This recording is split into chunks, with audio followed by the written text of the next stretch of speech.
زنهایی هستند که در مقابل سازنده ها و رقاصه ها میخیزن میرقصن، وجود خدا میلان میکنن، دستای خدا حرکت میدن، گردن خدا حرکت میدن، سر خدا حرکت میدن، این میره میلان میگن که اعضای بدن خدا شورک میدن در مقابل سازنده ها و رقاصه ها و میرقصن. این هم در جمله مائلات ممیلات هست و خصوصا که در مقابل نامحرم ها وقتی که باشه بزرگترین مرض است که برای یک نفر چی شود؟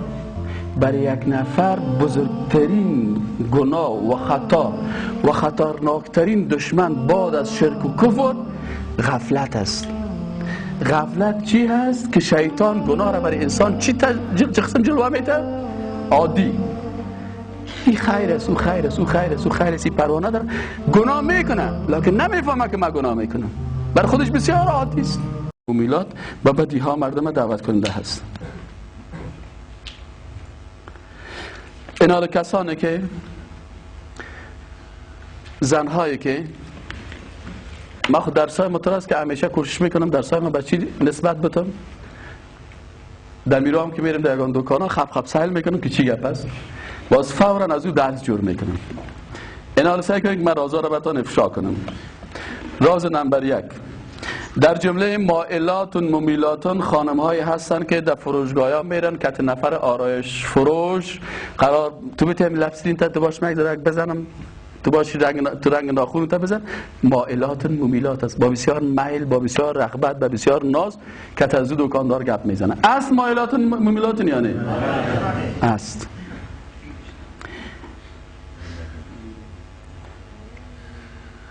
مرد از چی حکم داره؟ هغه سړی چې خپل ښځه پرېږدي چې دوکاندار سره وغږېږي او دا قرار ورته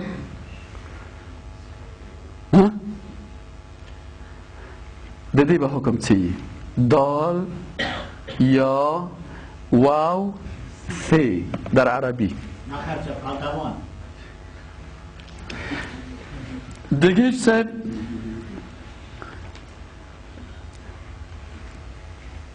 خانمه که میره پیش خیاط نامحرم استاد میشه و او برش میگه که دست تا بالا بگی، دست تا پایان بگی، آرام سید، تیار سید، شاگرد، کینگرد. میگه نمیگه؟ نه ما چرا بسیاری وقتا سر بیغیرتی های مردم خود خنده میکنیم؟ سر ازی باید چی کنیم؟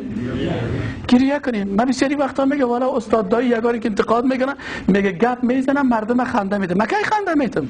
من میگم او مردم گریه کنین. آره گپ است که انسان یک مسلمان باید چی کنه؟ گریه کنه. هست برای خدای چه قسم مسلمان هستیم، با کدام کتاب ایمان داریم. ولی ما کی گفتیم که تو خنده که ما فکایی برات گفتیم؟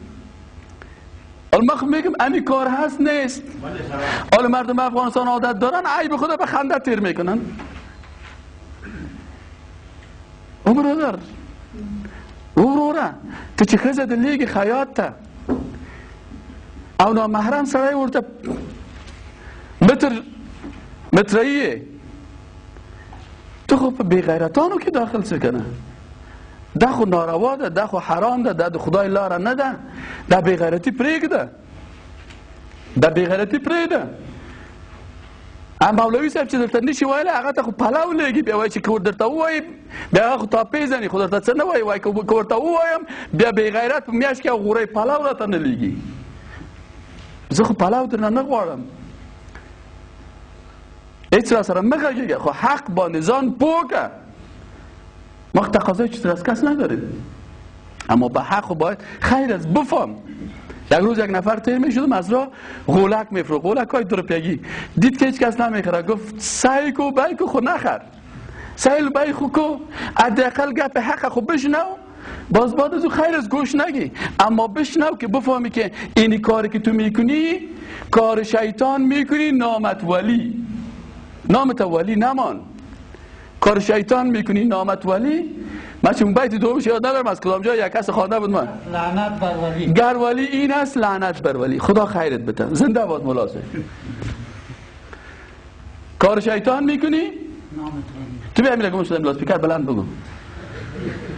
بگم توریش سفید است بگم اگه از امینش سفید از خب بشرمین ولیایی که اینو میخواستم به حیایی میکنه و نام شیطان میکنی نامت ولی، گر ولی این است لعنت بر ولی. الله اکبر.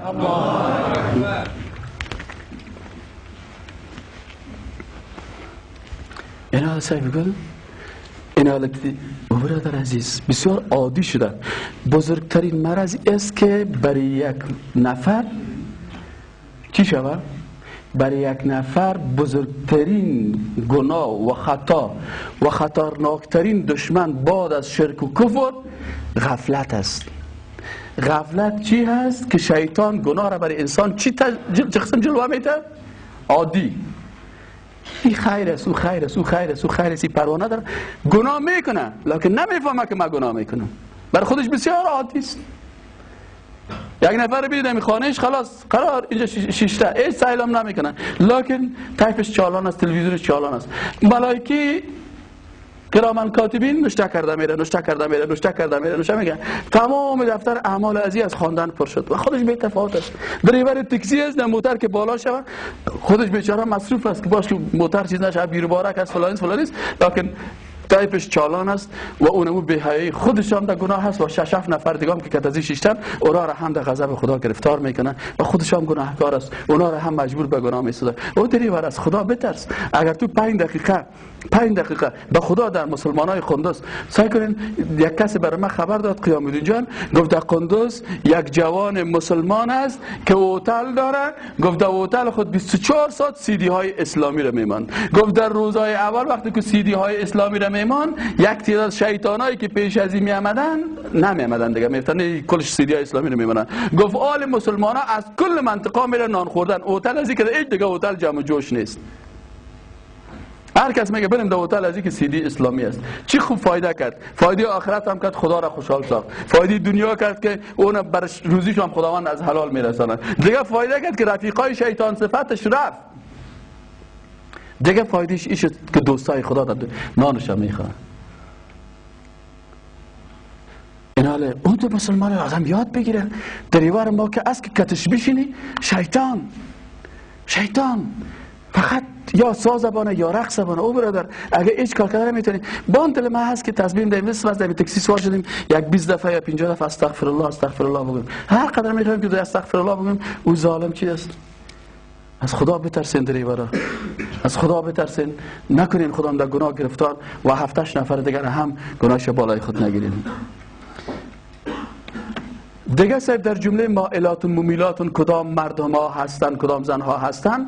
زن های هستن که در مقابل سازنده ها و رقاصه ها میخیزن میرقصن، وجود خدا میلان میکنن، دستای خدا حرکت میدن، گردن خدا حرکت میدن، سر خدا حرکت میدن. این میره میلان میگن که اعضای بدن خدا شورک میتن در مقابل سازنده ها و رقاصه ها و میرقصن. این هم در جمله مائلات و ممیلات هست و خصوصا که در مقابل نامحرم ها وقتی که باشه بسیاری کسا هست. یک روز یک کسی برای من میگه شیشتیم در یک مجلس از برای خدا خود چیز که نگویم دلت میکفه. حالا برادر حالا مشکلی است که سابق دیندارها بیدینار ملامت میکن، حالا بیدینها دینداره ملامت میکن. سرچپ از انقلاب آمده، انقلاب ثور چه انقلاب گاو بود نه؟ در افغانستان انقلاب گاو آمد. این حال آدم سابق انسان ها گوها را ملامت میکردن که تو در غلط میری.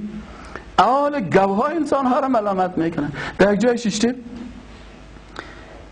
یک کسی یک دفعه میگه که استاد حالا چیه پس که حالا میگم خانم من مثلا در فلانی مجلس خیس یک مجرایی داد. شما چون قدر دیگه گپا سختی میکنین تنگ نظر هستین. خب من دیدم گفتم آل اگر بر از این چیزی بگویم در پیشروی کلگی و جواب من غالبا در به نوک زبانم است. اگر بخوایم که بر کس بگویم جواب در نوکه که زبان تیارم تو